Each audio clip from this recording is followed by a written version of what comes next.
Welcome to Not Milk Never Milk. Subscribe if you're lactose intolerant.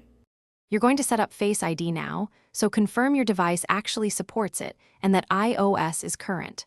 Once done, plug in or ensure battery is above 20% so the setup won't pause. Make sure nothing covers the true depth camera, cases, films, or dirt interfere.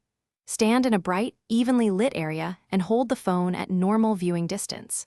Start the Face ID setup in Settings. Follow the on-screen circular motion, prompts to register your face accurately. Now focus on the two-step face scan. Follow the on-screen frame and rotate your head slowly so the system captures all angles. If you normally wear glasses, perform scans with and without them to improve recognition across conditions. Once both passes complete, the phone will generate a secure face map. It's stored encrypted on the device. Decide whether to keep attention detection enabled. It increases security by ensuring your eyes are open, but may be less convenient in some situations. Finish by testing Face ID across common uses, unlocking, passwords, and payments to confirm reliability.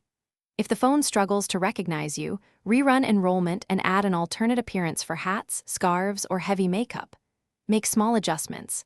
Clean the true depth area, reset Face ID, or reposition the phone during unlock.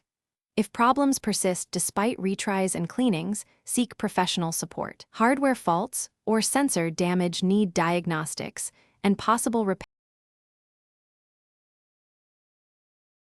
Thanks for watching. If this was helpful, leave a like and consider subscribing. See you next time.